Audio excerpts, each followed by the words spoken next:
Lahat tayo may kanya-kanyang alaala mula sa ating kabataan, nung ating kamusmusan at nung ating kainosentehan. Yung ibang mga bata, mas marami yung mga alaala nilang masasaya at mga alaalang nais nilang balikan. Pero may mangilan-ngilan na yung alaalang iyon ay nagdadala ng bangungot at nagdadala ng labis na takot. Hello everyone! Welcome back dito sa ating channel. Kasama niyo ang inyong one and only Mama Mia, and it's Monday today. Nako, alam niyo ba, ang kwentong ibabahagi ko sa inyo for today's video ay nakakapanginig ng laman. O, ganun ko ilarawan ang naramdaman ko nung binasa ko yung outline. Outline muna. Hindi ko kasi binabasa lahat para nang sa ganun, meron akong genuine reaction kapag nabasa ko na on live cam, ganon. Anyways, wag na natin tong patagalin, pero bago ang lahat, alam niyo na ang drill. Hanapin niyo po sa Facebook ang page ng Shop and Style. Ayan po ang itsura ng kanilang page, at alam niyo ba, napakaswerte natin ngayon dahil until August, nandito sa Pilipinas si Ma'am Rose Puno Perez. So, ibig sabihin, dala-dala niya yung mga items, yung mga products na gusto nating lahat. At syempre, mas madali ang shipment dahil hindi na dadaan mula sa ibang bansa. O, 'di ba? So, ano pang inaantay nyo? Follow na at syempre, abangan nyo na ang kanyang mga pa-live. Ang alam ko, 5 PM po siyang nagla-live para tapos na talaga ang trabaho. Ganun. So, wag na natin tong patagalin. Magtrabaho na po tayo. Eto na ang ating tampok na kwento for today. Dito lamang sa Dear Mama Mia.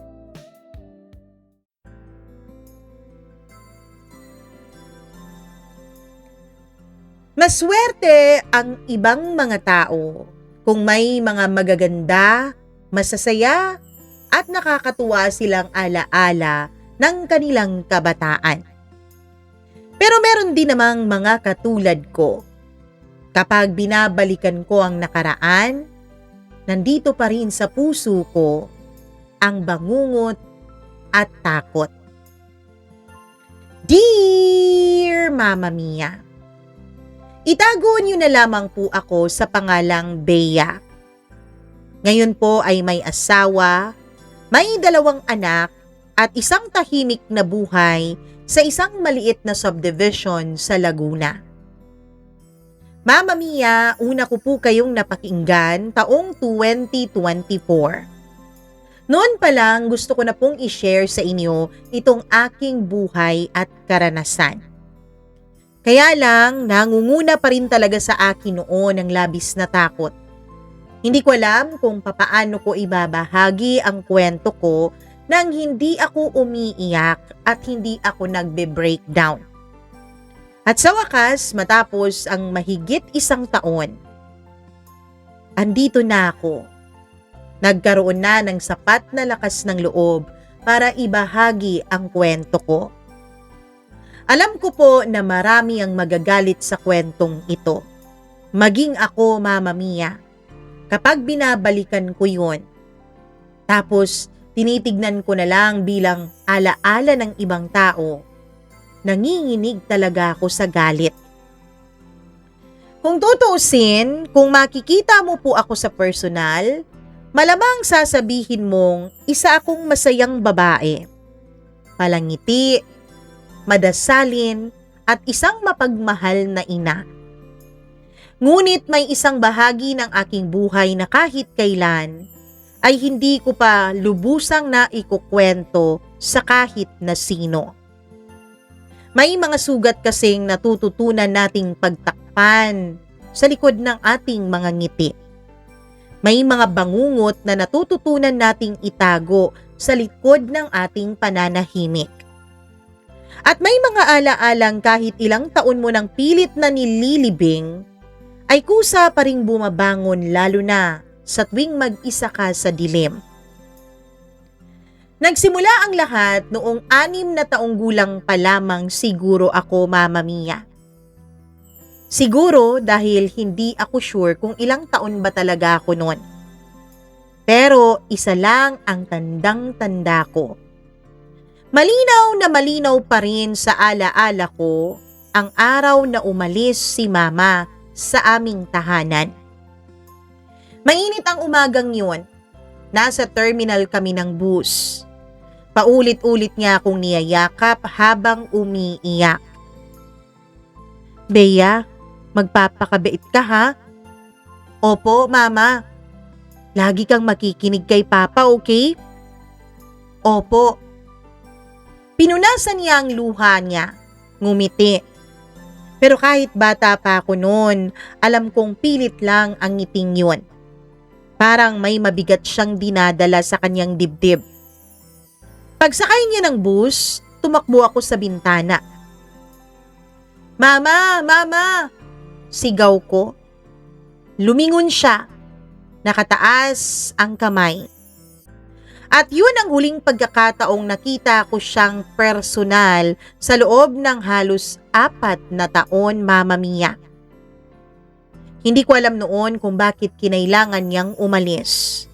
Hindi ko alam na habang hinahanap niya ang kinabukasan namin sa ibang bansa, ay may unti-unting sisira sa pagkabata ko dito sa Pilipinas. Pag-uwi namin sa bahay, si Papa ay nagluto na ng hapunan.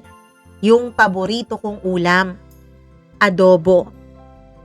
Halika na anak, nakangiti niyang tawag. Tumakbo naman ako. Sa isip ko noon, napakaswerte ko pa rin. Kasi kahit wala si Mama, nandyan naman si Papa. Siya ang naghahatid sa akin sa eskwela. Siya ang nagsusuklay ng buhok ko. Siya ang bumibili ng mga gamit ko. Kapag may lagnat ako, siya ang nagpupuyat. Kapag may project ako, siya ang tumutulong. Sa buong barangay namin, Mama Mia, ay kilalang kilala po siya bilang isang butihing ama. Alam mo, napakaswerte mo dyan sa tatay mo. Yan ang madalas sabihin ng iba naming mga kapitbahay. Kasi alam mo, kahit hindi niya pinaramdam, hindi ka naman niya tunay na anak eh. Pero kung ituring ka niya, parang mahal na mahal ka niya. Ngumingiti lang ako, Mama Mia. Hindi ko pa alam noon na minsan, ang pinakadelikadong tao pala ay yung taong lubos mong pinagkakatiwalaan. At opo, Mama Mia, alam ko po na hindi ko po tunay na tatay ang papa ko. Hindi ko siya tunay na ama. Nabuntis lang ang mama ko at hindi pinanindigan. At makalipas ang 1 taon ay tsaka naman niya nakilala ang papa ko na siyang umaruga sa akin. Lumipas ang mga buwan. Unti-unti akong nasasanay na wala si Mama sa tabi ko. Tuwing linggo, tumatawag siya mula sa Hong Kong. Paminsan-minsan lang po siyang tumatawag dahil yun lang po ang kanyang day off. At mahal din po ang tawag noon, Mama Mia. Bea, kumusta ka na? Mabuti naman po. Mabait ka ba kay Papa? Opo, Mama. Masaya siyang tumatawa at sa tuwing maririnig ko yun, masaya rin ako. Dahil sa murang isip ko, buo pa rin ang pamilya namin kahit magkalayo, Mama Mia. Hindi ko alam na unti-unti nang nabubuo ang isang lihim na habang buhay ko palang dadalhin. Isang gabi, malakas na malakas ang ulan. At tuwing umuulan ng malakas ay nagba-brown out talaga sa buong barangay namin. 7 taong gulang na ako noon, Mama Mia, at takot ako sa kidlat at kulog. Kaya nang magising ako dahil sa malakas na kidlat, agad akong tumakbo papunta sa kwarto ni na Papa. Papa, ano yun anak? Natatakot po ako. Ngumiti siya. O siya, sige, dito ka na muna matulog. Wala naman akong naramdamang kakaiba noon, Mama Mia. At least wala akong maalala.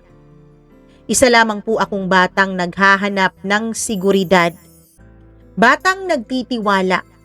Batang walang kaalam-alam sa panganib. Humiga ako sa tabi niya. Niyakap niya ako at dun nagsimula ang lahat. Mga bagay na hindi ko noon naintindihan. Mga bagay na akala ko noon ay normal lang.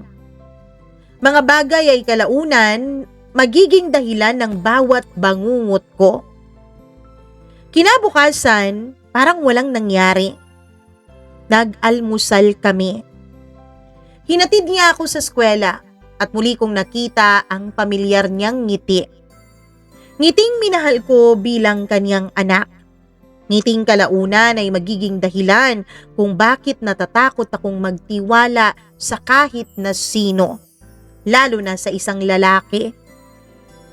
Hindi ko alam noon pero yun pa pala ang simula ng pinakamadilim na kabanata ng buhay ko. At wala pa akong kaidi-ideya kung gaano kalalim ang hukay na unti-unti kong babagsakan. Mama Mia, pagkatapos po ng gabing yun, parang wala namang nagbago. Nagising ako kinaumagahan sa amoy ng sinangag at pritong hotdog at itlog. Naririnig ko mula sa kusina ang mahinang pag-awit ni Papa habang nagluluto siya. Katulad ng lagi kong nakasanayan. Katulad ng bawat umaga simula nung umalis si Mama. 7 taong gulang lamang ako noon. Masyado pang bata para maintindihan ang maraming bagay.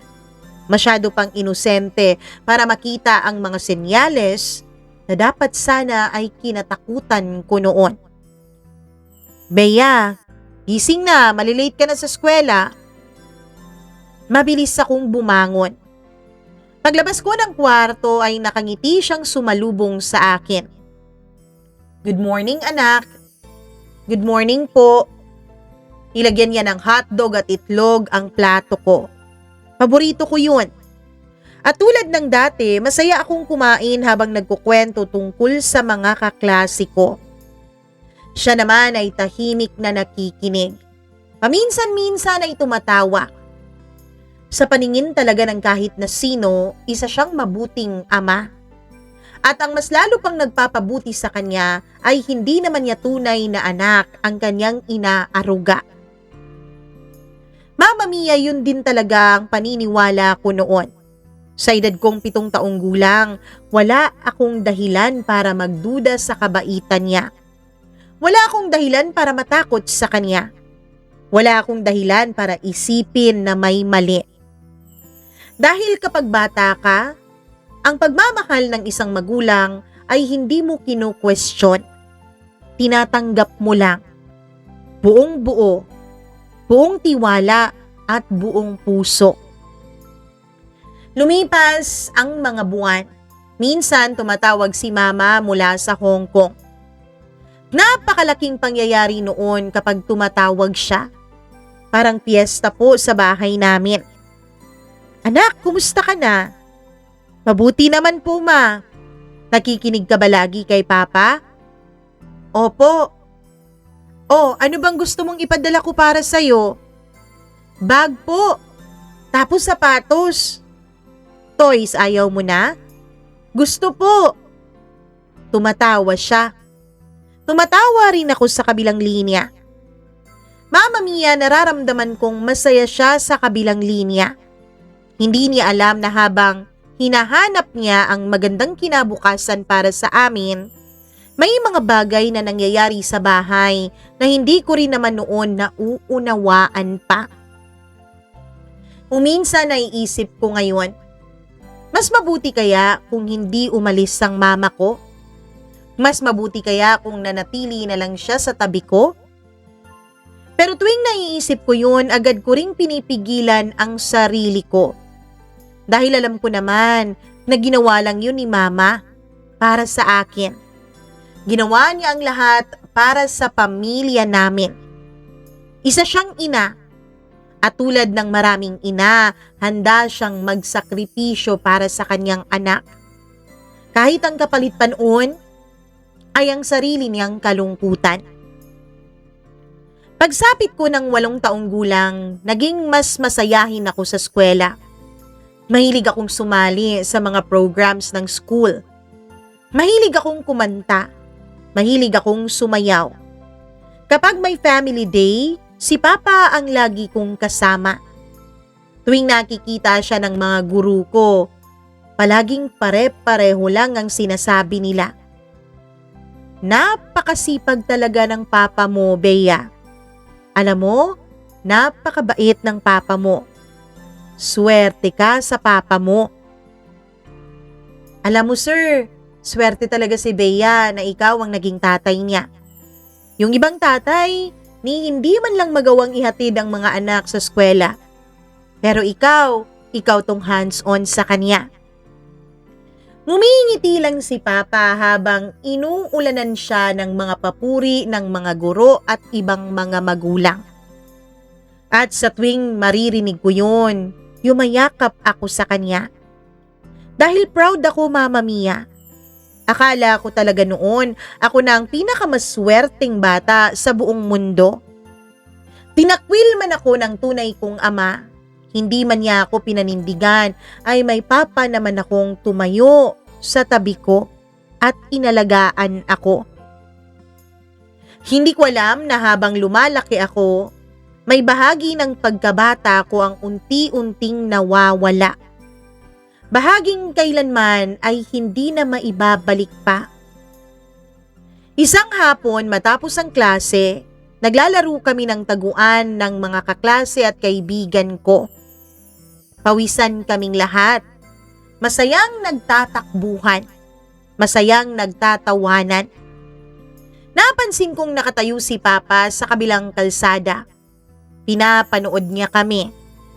Kumaway siya. Kumaway rin ako. Ang sweet naman ng Papa mo, sabi ng isa kong kaklase. Oo nga eh. Palagi kanyang sinusundo, hinahatid. Napangiti ako. Oo. Hindi ko alam kung bakit pero may kung anong saya akong naramdaman noon. Pakiramdam ko espesyal ako. Pakiramdam ko mahal na mahal ako. Ngayon kapag naaalala ko ang eksenang yun, parang may kung anong mabigat na humihila sa dibdib ko. Dahil alam kong ang batang si Bea noon ay walang kaalam-alam sa katotohanan. Wala siyang ideya kung gaano siya kalayo sa pag-unawa sa tunay na nangyayari sa kanyang sariling buhay. Mama Mia, nang mag 9 years old po ako, ay umuwi po si Mama. Dito naman po ay nagkaroon ako ng bunsong kapatid. Masaya ang buong pamilya. Umuwi din si Mama pagkatapos ng ilang buwan para dito rin manganak sa Pilipinas. Yun ang unang pagkakataon matapos ang maraming taon na muling masayang nagsasama ang pamilya namin. Sa totoo lang, halos ayaw ko na siyang bitawan. Palagi kong sinusundan si Mama. Kapag nagluluto siya, lagi lang akong nasa tabi niya. Kapag naliligo ang kapatid ko, nanonood ako. Kapag natutulog siya, gusto kong katabi ko rin siya. Parang gusto kong bawiin ang lahat ng panahong wala si Mama sa tabi ko. Isang gabi habang magkatabi kami sa higaan ay hinaplos niya ang buhok ko. Namiss mo ba si Mama, anak? Opo. Namiss din kita.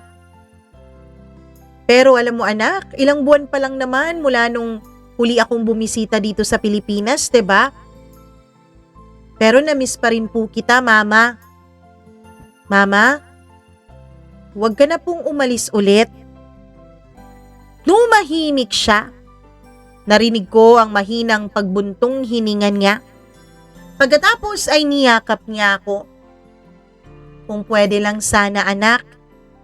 Kaya lang hindi eh. Napapikit ako. Hindi ko alam noon kung gaano kahirap para sa kanya ang mga desisyong ginagawa niya. Hindi ko alam kung gaano kalaking sakripisyo ang bawat araw na malayo siya sa amin. At higit sa lahat, hindi ko alam na gusto ko na sana siyang sabihan ng isang bagay.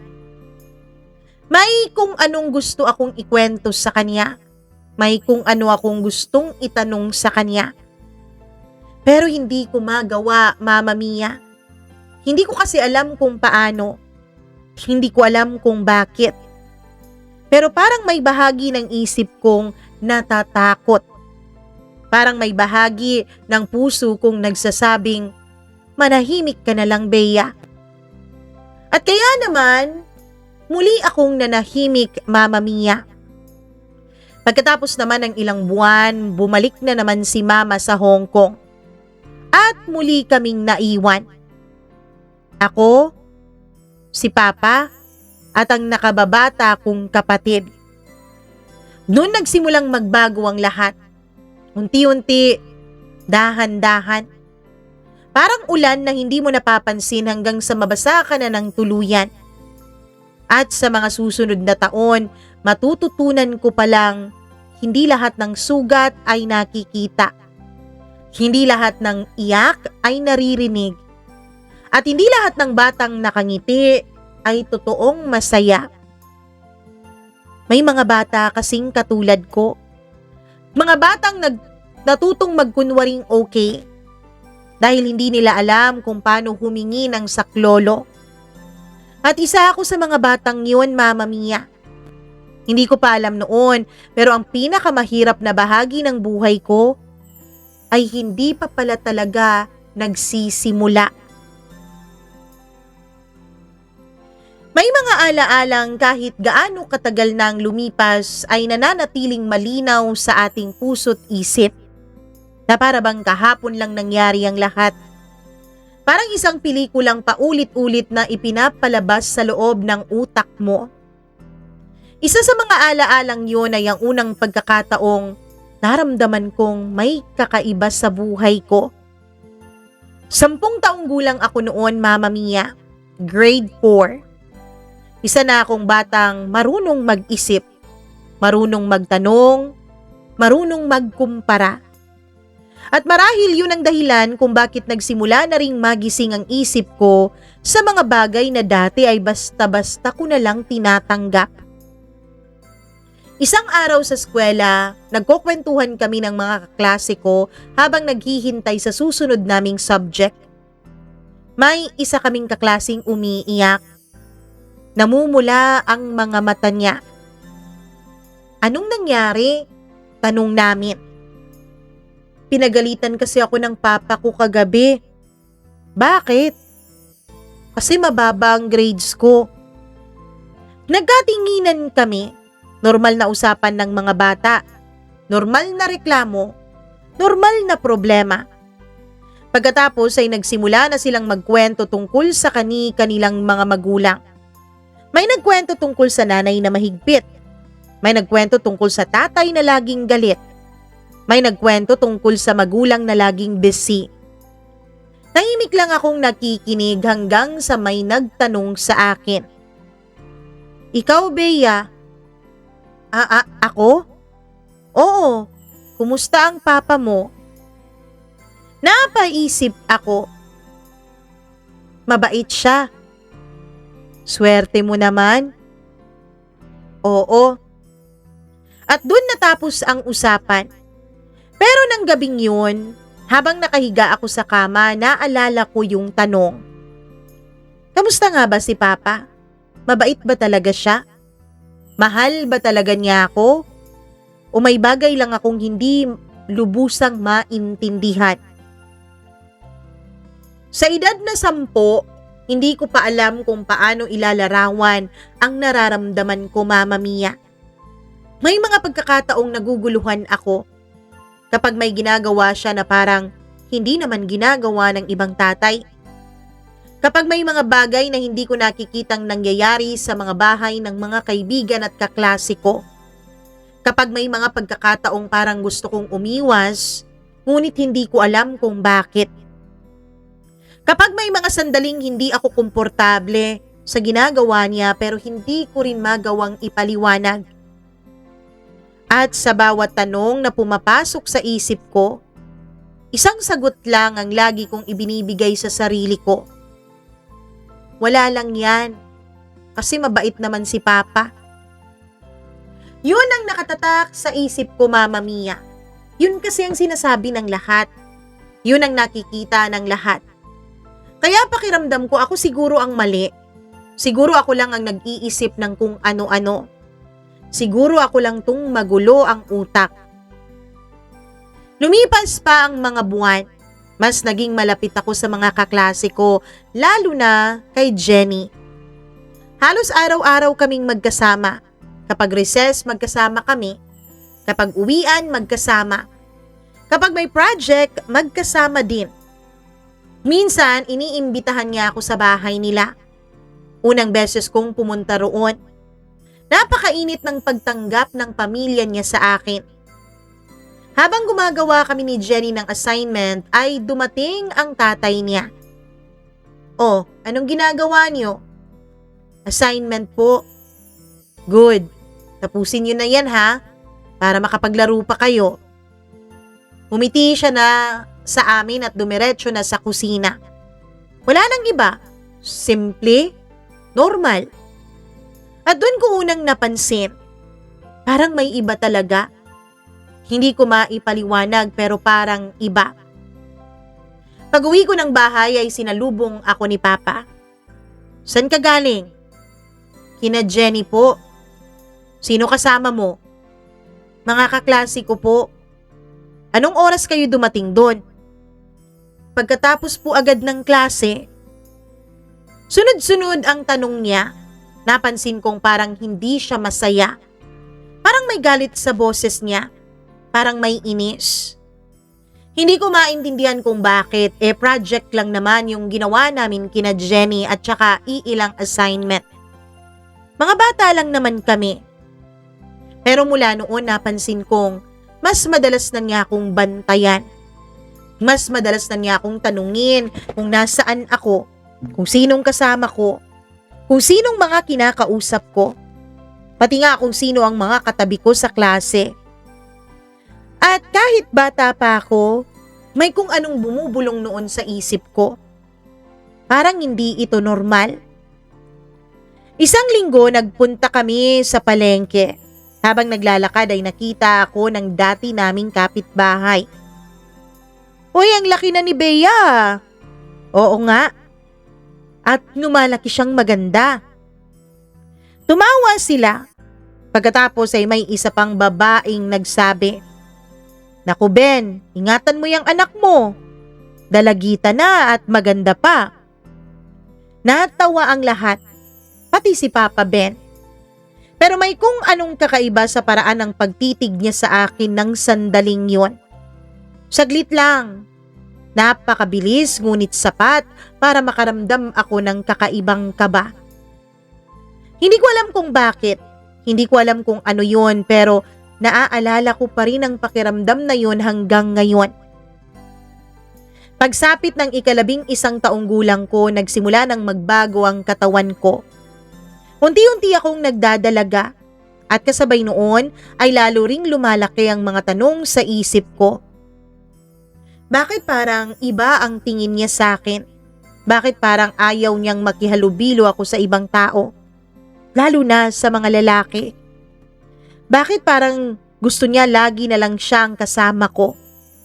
Bakit parang may mga bagay na hindi ko maintindihan pero pakiramdam ko ay mali? Madalas akong nakatulala noon. Madalas akong tahimik. Madalas akong nag-iisip. Pero sa tuwing susubukan kong hanapin yung sagot, natatakot ako. Parang may pader sa loob ng isip ko, Mama Mia.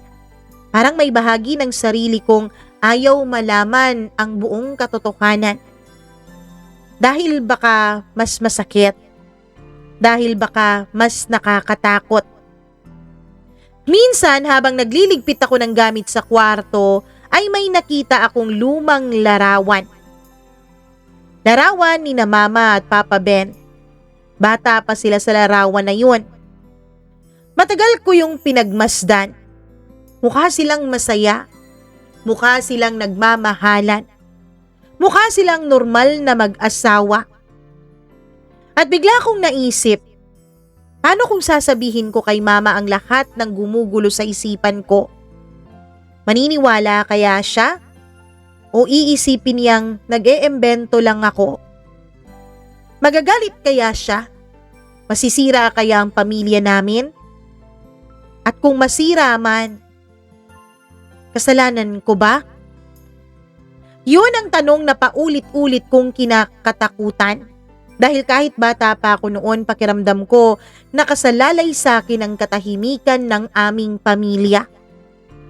Kaya naman Mama Mia, para ma-maintain yung katahimikan na yun, ay pinili kong manahimik ng paulit-ulit.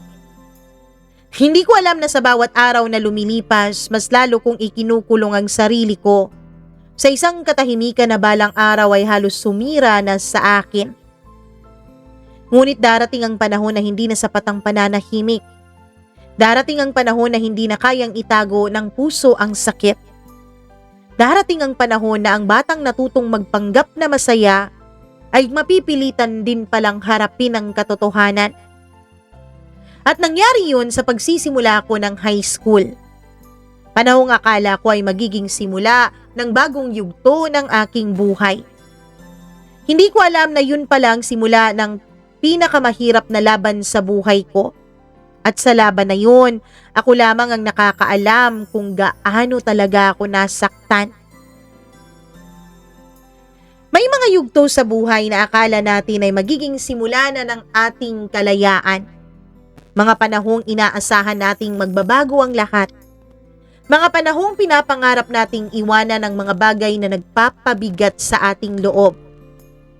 Ganito ang naramdaman ko nang makapagtapos na ako ng elementarya. Pakiramdam ko noon ay may bagong mundo nang naghihintay sa akin. Bagong paaralan, bagong mga kaklase, bagong mga kaibigan at bagong simula. Hindi ko alam na kahit gaano kalayo ang marating mo, may mga bagay na sumusunod lagi sa'yo. At isa na doon yung takot. Unang araw ng high school, 5:00 pa lang ng umaga ay gising na ako. Excited na kinakabahan na masaya. Paulit-ulit kong tinitingnan ang bago kong uniforme sa salamin. Pakiramdam ko ay isa na talaga akong ganap na dalagita. Mukha ka ng dalaga, nakangiting sabi ni Mama habang naka-video call kami noon. Isang gabi bago magsimula ang klase. Natawa ako. Talaga po? Oo naman. Mama, maganda po ba ako? Napakaganda mo, anak. Ngumiti ako. Isa yun sa mga sandaling pakiramdam ko ay normal lang ang lahat. Na para bang wala akong pasan-pasan. Na parang wala akong lihim. Parang isa lamang akong ordinaryong batang nangangarap. Pagdating sa paaralan ay agad akong namangha. Napakalaki nito kumpara sa dati kong eskwelahan. Napakaraming estudyante. Medyo marami rin ang mga gusali. Napakaraming mga bagong mukha. Habang naglalakad ako sa koridor, pakiramdam ko ay isa akong maliit na isda sa napakalaking dagat. Section Rosal? Tanong ko sa isang teacher. Nasa 2nd floor yun, iha. Salamat po, ma'am. Mabilis akong umakyat at doon nagsimula ang panibagong kabanata ng buhay ko. Hindi nagtagal ay nagkaroon ako ng mga bagong kaibigan. Sina Maika, Karen, at Alisa, at Rose. Magkakaiba kami ng ugali pero agad kaming nagkasundong 5. Madalas kaming sabay kumakain. Sabay umuuwi, sabay gumagawa ng projects. Sa unang pagkakataon matapos ang maraming taon, pakiramdam ko ay may sarili na akong mundo. Mundo na hindi na lang basta umiikot sa bahay. Mundo na hindi na umiikot kay Papa Ben. At yun ang bagay na hindi niya nagustuhan. Napansin ko habang tumatagal ay lalo siyang nagiging mahigpit. Anong oras ang uwian niyo? 4:00 po. Oh, bakit 5:00 ka na dumating? May practice po kasi kami. Anong practice yun? Sa presentation po. Oh, sino naman mga kasama mo? Anong mga pangalan nila? Paulit-ulit yun, Mama Mia. araw-araw na para ba akong iniimbestigahan. Parang may mali akong ginagawa. Parang may kasalanan akong hindi ko alam. Minsan naiinggit ako sa mga kaibigan ko. Kapag uuwian, diretso silang pumupunta sa kung saan nila gusto. Nakakapaglakad-lakad, nakakapagkwentuhan, nakakapaglibang. Habang ako laging may naghihintay. Laging may nagbabantay. Laging may nagmamasid. Isang hapon matapos ang klase ay nagpasya kaming dumaan muna sa tindahan. Bibili lang sana kami ng fishball. Masayang nagkukwentuhan ng lahat. Nagtatawanan, nag-aasaran. Mga simpleng bagay na normal sa mga estudyante. Hanggang sa biglang tumahimik si Alisa. Bea, ano yun? Parang papa mo yata yun, no? Napalingon ako sa ininguso niya at agad kong nakita. Nakatayo sa tapat ng kalsada, tahimik, nakatingin at pinagmamasdan kami. Biglang bumigat ang pakiramdam ko. Hindi ko alam kung bakit, pero parang may malamig na tubig na ibinuhos sa likod ko, Mama Mia. Anong ginagawa niya rito? Tanong ni Rose. Hindi ko alam. Ngunit alam ko kung bakit siya nandito, Mama Mia. At kahit hindi ko pa kayang pangalanan ng dahilan noon, naramdaman ko ang parehong bagay na matagal nang bumabagabag sa akin. Takot.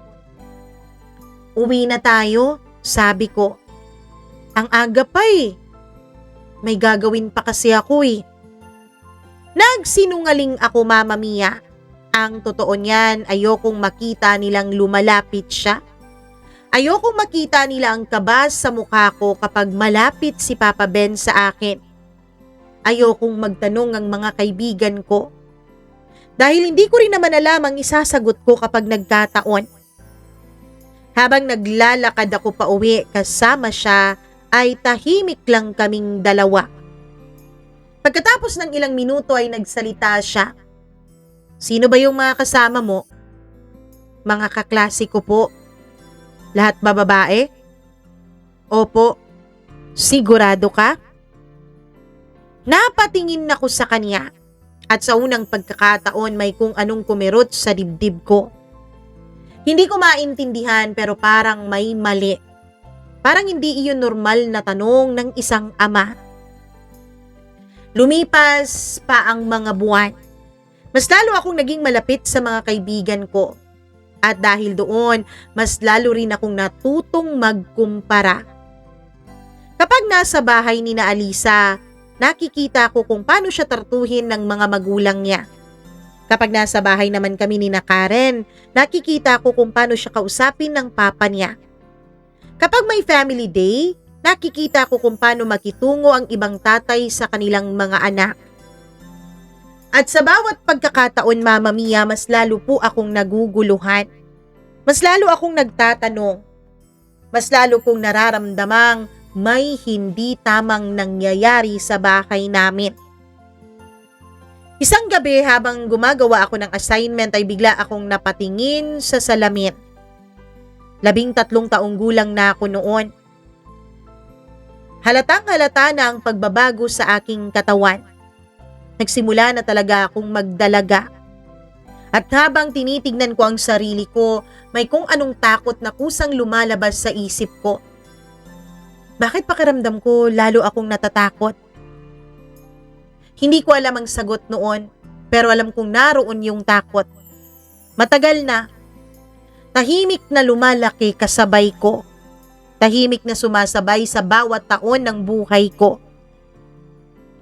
Makalipas ang ilang linggo ay may nangyari sa paaralan na hindi ko inaasahan. May seminar po tungkol sa child protection at personal boundaries. Lahat kaming mga mag-aaral ay pinapunta sa gymnasium. Akala ko noon isa lamang yung ordinaryong lecture. Isa lamang yung programang pampaaralan. Pero habang nagsasalita ang resource speaker, unti-unting nanlamig ang buo kong katawan. May mga salitang unang beses ko pong narinig. May mga bagay siyang ipinaliwanag noon na tsaka ko lang nauunawaan. May mga halimbawa siyang ibinibigay na tila direktang tumatama sa puso ko. At habang tumatagal ang seminar, pakiramdam ko unti-unting nababasag ang mundong kinalakihan ko, Mama Mia. Mundong pinipilit kong paniwalaang normal lang. Mundong pilit kong pinagtatanggol sa sarili ko. Mundong nagsimulang gumuho sa harapan ko mismo. Pag-uwi ko ng araw na yon ay hindi ako mapakali. Hindi ako makakain. Hindi rin ako makatulog. At sa unang pagkakataon sa buong buhay ko, may tanong na hindi ko na kayang takasan. Paano kung tama nga talagang nararamdaman ko? Paano kung may mali talaga? Paano kung lahat ng mga taon na yon? Hindi ko na ituloy ang isipin ko dahil natatakot ako sa sagot. Sobrang natatakot. Ngunit kahit anong gawin ko, nagsimula ng magising ang katotohanan. At kapag nagising ang katotohanan, hindi na ito matutulog ulit kailanman. May mga katotohanan na parang apoy, Mama Mia. Habang malayo ka, kaya mo itong titigan. Kaya mo itong pagmasdan. Pero kapag lumapit ka na, kapag nagsimula mo nang maramdaman ang init nito ay gusto mo na lang umatras. Gusto mo nang tumakbo. Gusto mong magpanggap na wala kang nakita. Gusto mong maramdaman na wala lang yun. Ganito ang naramdaman ko matapos ang seminar na yun, Mama Mia. Sa unang pagkakataon, may mga salitang hindi na nawala sa isip ko. Mga salitang paulit-ulit na bumabalik tuwing nag-iisa ako. Mga salitang pilit kong kinakalimutan, ngunit mas lalo lamang tumitindi. At habang lumilipas ang mga araw, mas lalo kong nararamdaman na may bahagi ng buhay ko na matagal ko nang nililin lang. Hindi ang ibang tao, kundi ang sarili ko mismo. Kinabukasan pagkatapos ng seminar ay para po akong lutang sa loob ng klase. Naririnig ko naman ang boses ng teacher pero hindi ko maintindihan ang itinuturo niya. Nakatingin ako sa pisara, ngunit iba ang laman ng isip ko. Paulit-ulit kong naaalala ang sinabi ng speaker. Kapag may bagay na nagpaparamdam sa inyo ng takot, pagkalito o matinding hindi komportable, mahalagang magsabi kayo sa taong pinagkakatiwalaan nyo. Napayuko ako noon, Mama Mia, dahil sa loob-loob ko may isang tanong na ayaw umalis. Bakit hindi ako kailanman nagsabi kahit kanino? Bakit ako nanahimik? At habang iniisip ko yun, isa pang tanong ang sumunod. Baka naman, may bahagi rin sa sarili ko na natatakot at nahihiya na malaman ng totoo. Pag-uwi ko ng araw na yun ay nadatnan kong naghahanda ng hapunan si Papa. Katulad ng dati. Katulad ng nakasanayan. Parang walang nagbago. Parang normal lang lahat. Ngunit hindi na ako katulad ng dati. May kung anong nagising sa loob ko. May kung anong hindi ko kayang baliwalain. Kumusta ang klase? Okay lang po. Sige, magbihis ka na at patapos na rin to. Kakain na rin tayo. Opo. Tahimik akong pumunta ng kwarto. Nagpalit ng pambahay at saka bumalik sa kusina. Tahimik akong naupo at tahimik akong kumain. Tahimik akong nakinig habang nagkukwento siya tungkol sa pasada niya. Ngunit habang nakatingin ako sa kanya, hindi ko maiwasang magtanong sa sarili ko. Ilang taon ko na siyang tinitingalang ama. Ilang taon ko siyang minahal. Ilang taon ko siyang pinagkatiwalaan. Pero bakit niya nagawa sa akin ang mga bagay na yon? Nang gabing yun ay hindi ako makatulog. Nakatingin lamang ako sa kisame. Naririnig ko ang mahihinang pag-ihip ng hangin sa labas.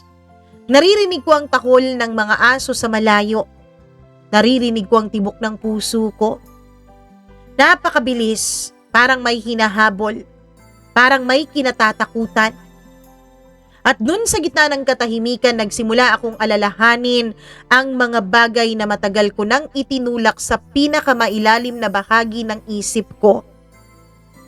Ang mga alaalang ayaw kong balikan. Mga alaalang pilit kong pinaniniwala ang normal.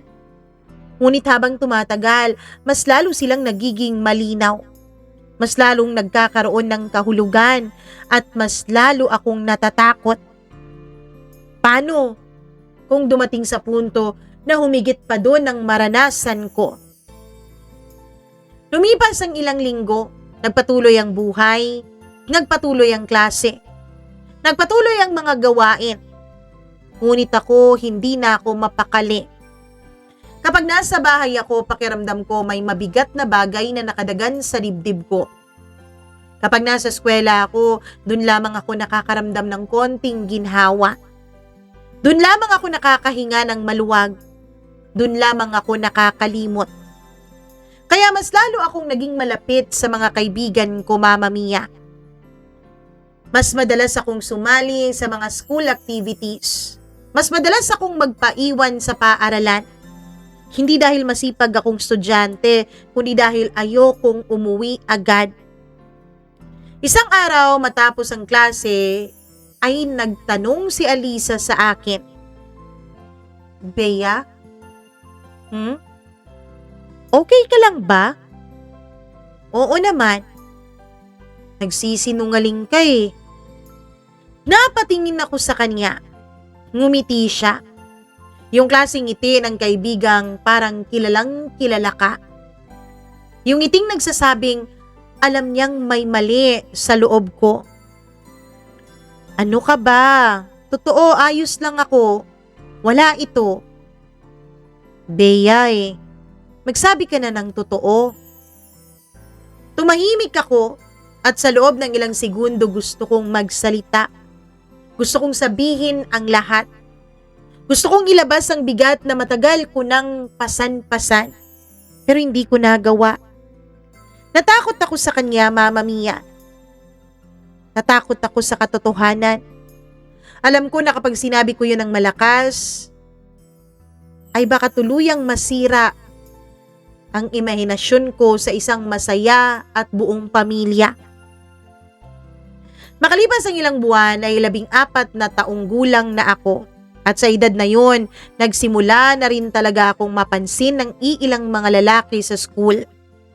Normal lang naman yun eh. Nagbibinata sila.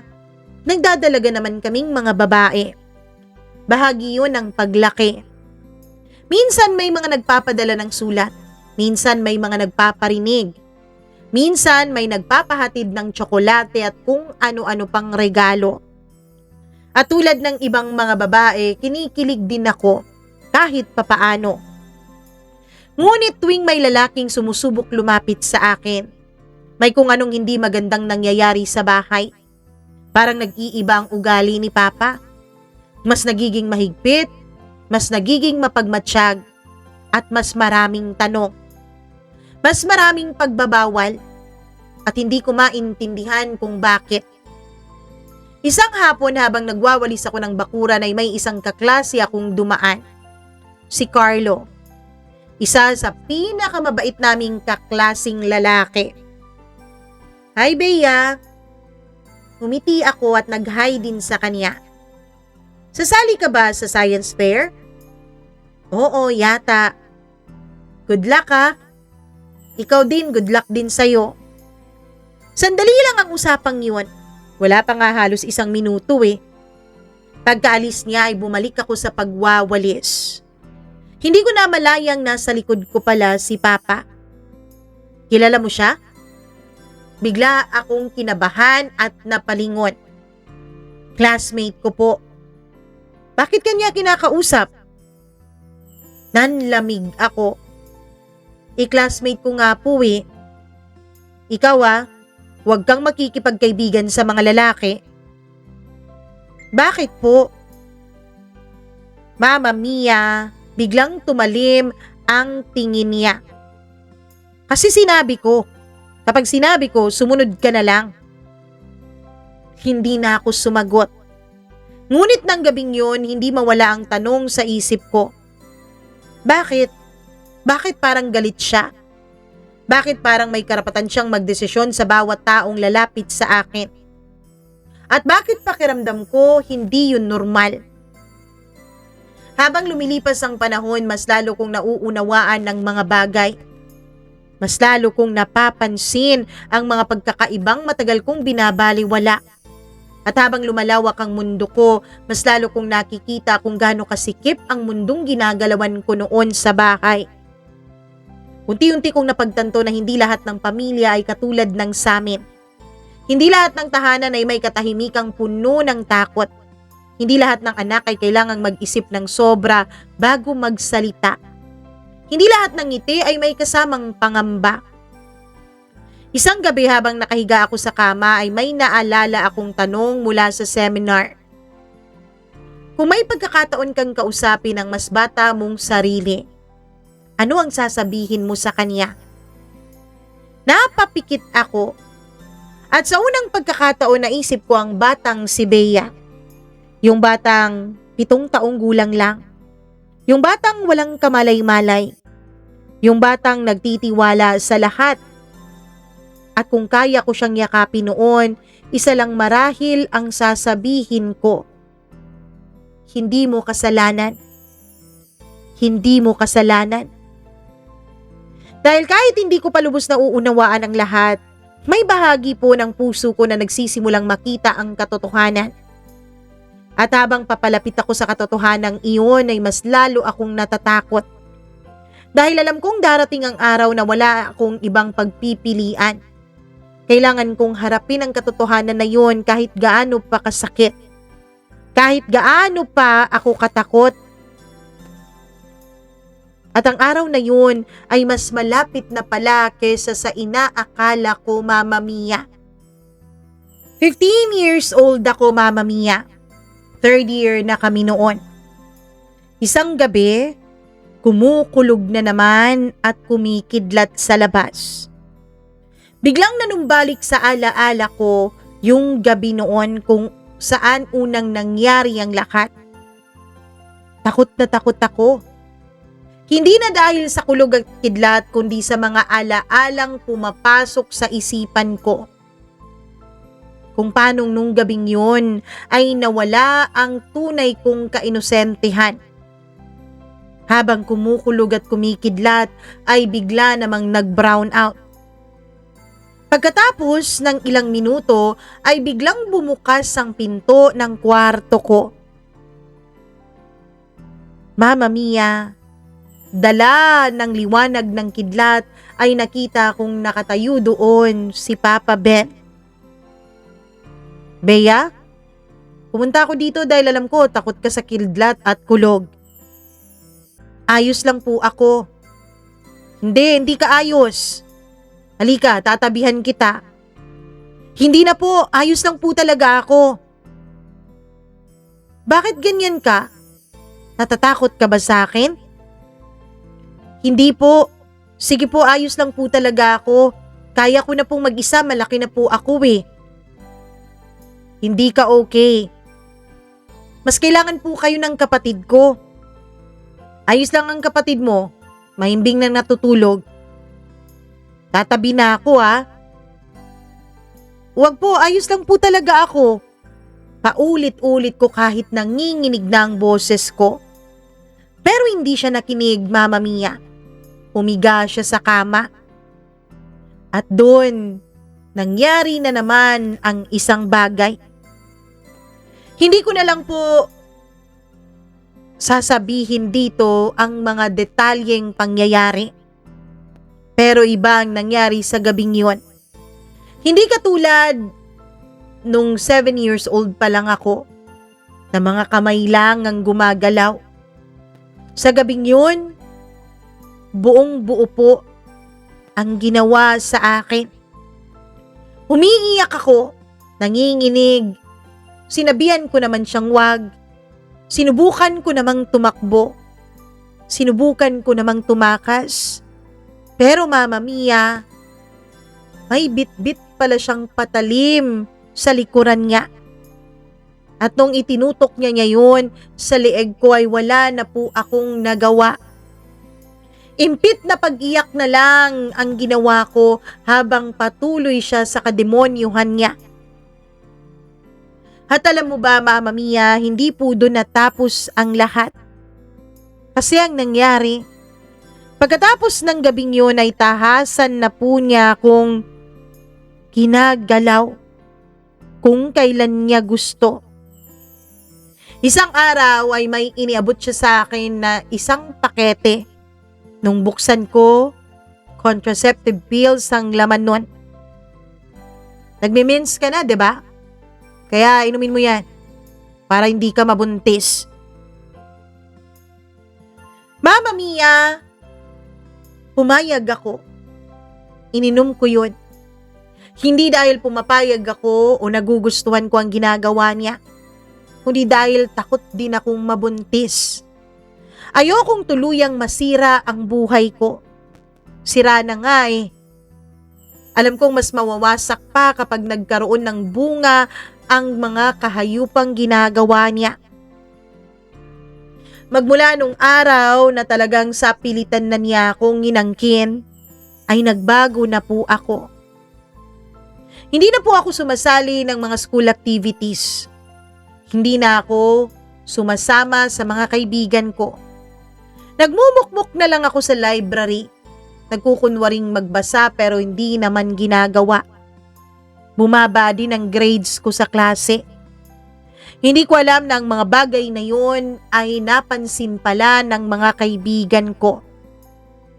Isang araw, ay sinabihan ako ng teacher ko na pumunta daw ako ng guidance office pagkatapos ng klase. Nag-text ako noon kay Papa. Kasi magagalit siya, Mama Mia, kapag nahuli ako ng dating sa bahay.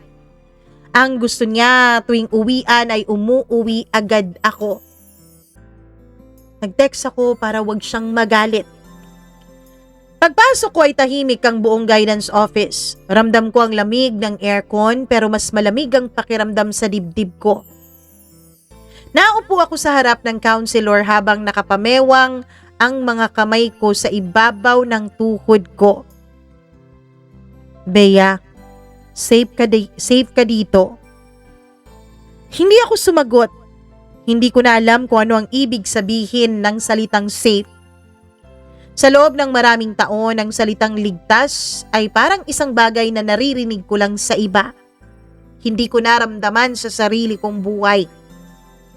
Hindi ko alam kung anong mararamdaman ko kung paano maramdaman yun, Mama Mia. Bea, may mga bagay ba sa bahay ninyo na nangyayari na nagbibigay sa iyo ng labis na takot?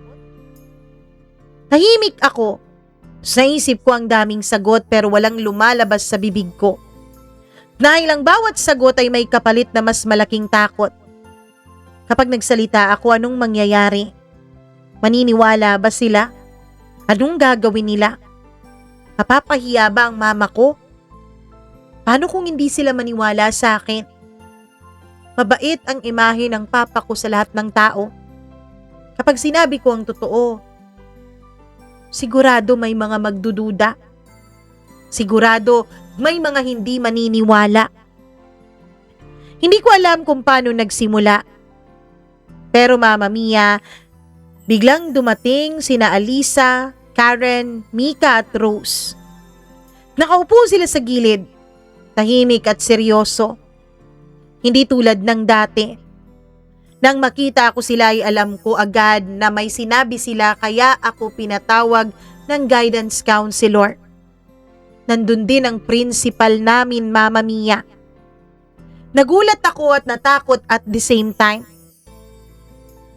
May mga concerns kasi na ipinarating ang mga kaibigan mo sa akin. Sabi ng principal. Parang bumagal ang oras. Parang lahat ng tunog ay lumabo. At seeing you now, mukhang meron talagang hindi magandang nangyayari. Parang wala kang kabuhay-buhay. Wala kang kalatoy-latoy. Bea, gusto lang naming malaman kung okay ka lang. Hindi ako sumagot. Nakatingin lang ako sa sahig. Mahigpit ang hawak ko sa strap ng bag ko. Parang yun lang ang tanging bagay na nagpipigil sa akin upang wag tuluyang gumuho.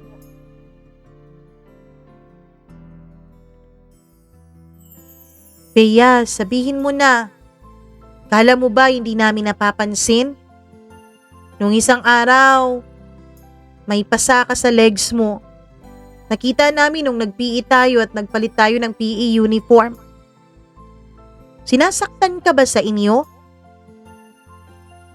Doon na ako tuluyang napaiyak. Huwag kang mag-alala. Hindi ka naman namin pababayaan eh. Kung sinasaktan ka sa inyo, huwag ka munang umuwi sa inyo. Diba ayos lang yun, Ma'am Principal? Bea, kailangan mong magsabi para maprotektahan ka. Pero paano po kung walang maniwala sa akin? Bea, maniniwala kami sa'yo. Kami ng mga kaibigan mo. Sabi nung guidance counselor. Pwede po bang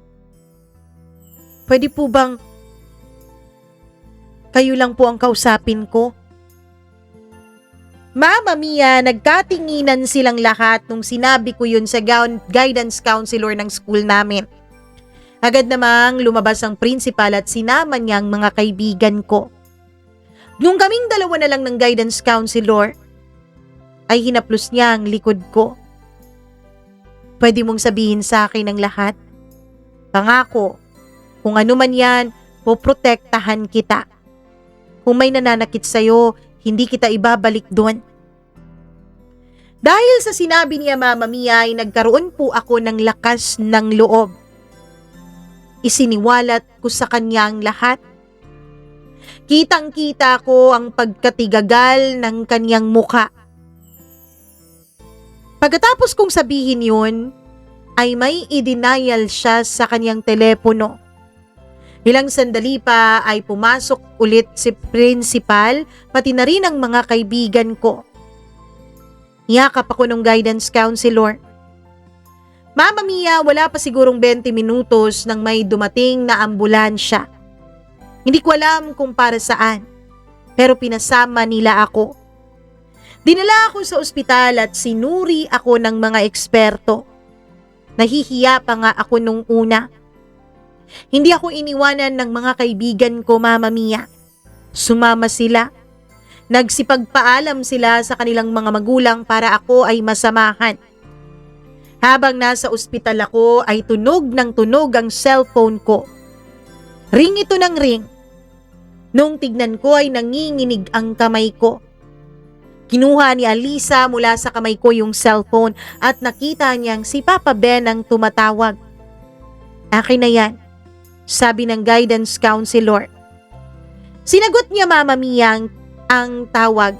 Siya ang nagpaalam kay Papa Ben at ang sabi ay may gagawin lang kami sa paaralan.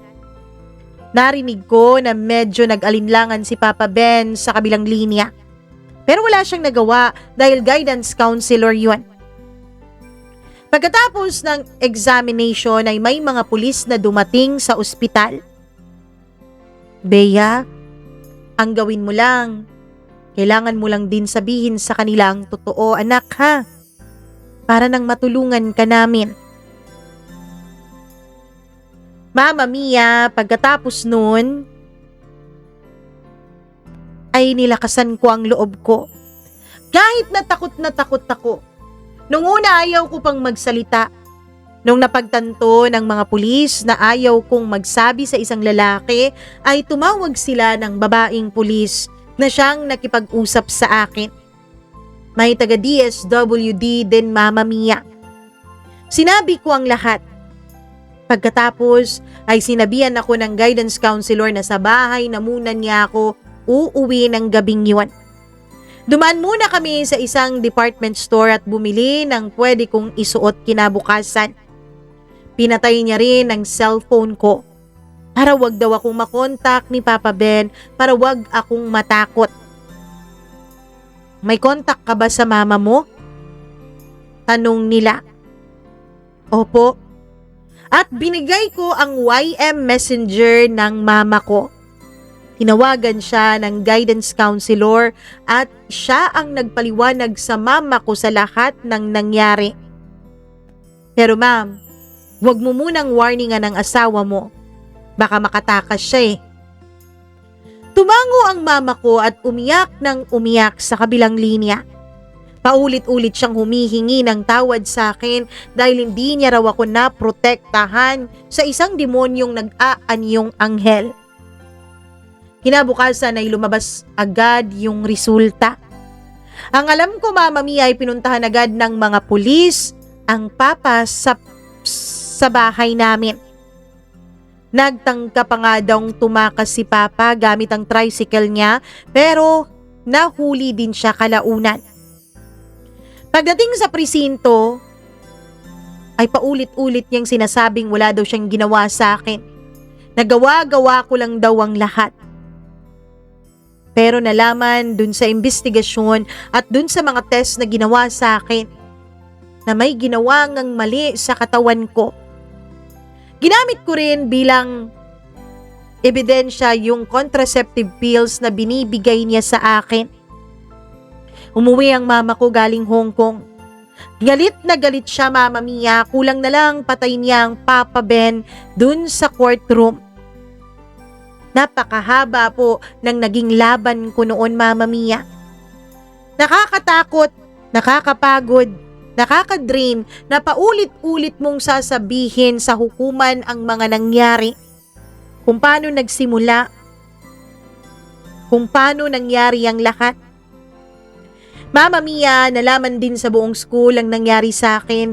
Kaya naman, nagdesisyon ang mama ko na nung na-convict na po si Papa Ben, ay dinala na ako sa probinsya. Doon na ako pinag-aral kasama ang kapatid ko at si mama. Hindi na niya kami iniwan ulit. Naging mahirap ang buhay. Nawala yung komportableng buhay na nakasanayan ko. Yung dating halos araw-araw na hotdog, tosino, at kung ano-anong mga masasarap na pagkain na inuulam namin, naging itlog at tuyo na lang. Pero kahit ganun yun, Mama Mia, ay naging mas masaya ako sa buhay na yon. Sumailalim din ako sa counseling. Ilang buwan din akong kina-counsel ng taga-DSWD at ng isang doktor. Hanggang sa unti-unti ay naging okay ako. Pero sa totoo lang, Mama Mia, hindi naman po agad ako naging okay. Nung nagkaroon ako ng karelasyon, dun po nanumbalik ang lahat. Natagalan po bago ako nagtiwala sa isang lalaki. 30 na nga ako nung nagkaroon talaga ako ng seryosong relasyon. 31 naman nung naikasal ako. At ngayon nga ay may mga anak na ako, Mama Mia. Kahit na napakatagal na panahon na ang lumipas, may mga pagkakataon pa rin na binabangungot ako ng mga nangyari. Hindi ko na alam kung anong nangyari kay Papa Ben. Wala na akong alam kung nakalaya man siya o hindi dahil hindi na namin yun muling pinag-usapan ng aming pamilya. Mama Mia, ibinahagi ko po ang kwentong ito para po sa mga kabataan na nakikinig ngayon. Kung meron kayong nararamdaman at kung may ginagawa sa'yo na pakiramdam mo ay mali, sana wag kang tumulad sa akin. Sana wag mong antayin ang panahon kung saan tuluyan na talagang mawawasak ang buhay mo. Sana magsabi ka sa mga mas nakakatanda sa'yo. At kung ikaw naman ang mas nakakatanda na napagsabihan, sana wag mo agad i-dismiss na katang-isip lang ng isang bata ang mga sinasabi niya. Sana tuklasin mo kung may katotohanan ito. At para sa mga kaibigan ko, sina Rose, Alisa, Karen, sa inyong lahat, maraming salamat. Hindi ko naman na kayo nahanap ngayon sa social media dahil nakalimutan ko na ang mga apelyido ninyo. Kayo naman ang naging tulay para makatakas ako sa impyernong ginagalawan ko noon. Sana dumami pa ang mga kaibigan na katulad ninyo. Mga kaibigan na nagmamatsyag, nagmamasid, at hindi lang nananahimik kundi gumagawa ng aksyon. Kung hindi dahil sa inyo, baka wala ako ngayon dito sa mundong ito. Maraming salamat. Hanggang dito na lamang po, Mama Mia. Lubos na gumagalang, Bea.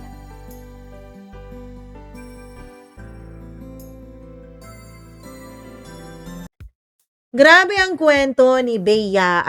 Nako, may mga tao talagang napakademonyo naman.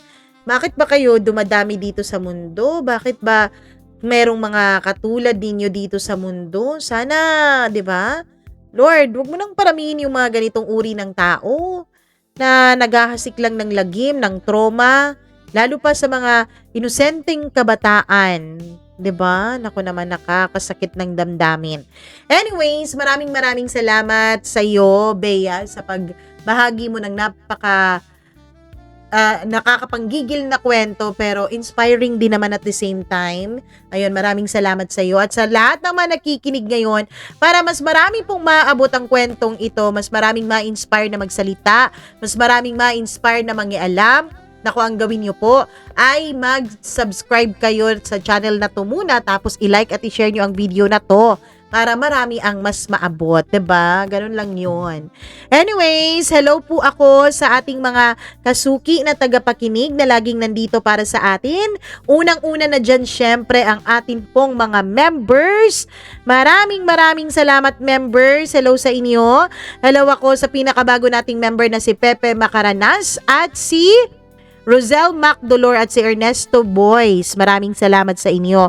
Hello din kay Alpha Garcia, kay Abdullah Wahib, kay Christina Aure, Marlia Guiana Shane, Miriam Gutierrez, Rose Arevalo, Rico Sinanco, Colleen Bueno, Gimaras Girl, Benson Boysers, Mac Dax, Maria Elena Abe, Maureen Tugab, Gail Easy, Mila Raduban at syempre si Freaky. Hi Freaky! Maraming salamat! Hello din ako sa ating mga taga-pakinig na subscribers na hindi nagsiskip ng ads. Nako, thank you so much sa inyo. Hi ako kay Jenison Soriano. Ayon. Jenison Soriano, tanong niya, bakit wala yung part 2 dun sa S4 #132? Ang part 2 po ay #133. Ayon, 'di ba? Tama ba? Tignan ko nga, baka mali. Oh yes, #133 yung part 2, okay? Yun ang hanapin ninyo. Anyways, maraming salamat ulit. At syempre, hello din ako kay Fredeline Balao, kay Vilma Carganilla. Maraming salamat, Sally Buma. Hello din ako sa mga suki natin na tagapakinig na laging nandyan at nanonood at nakikinig. Hello ako kay Lizelle Cabatuando. Ayan, Lizelle Cabatuando, maraming salamat. Hello din ako kay Marieta Yoto, SFMYLS. Hello din kay Mary Garbo, Athena Luis, maraming salamat.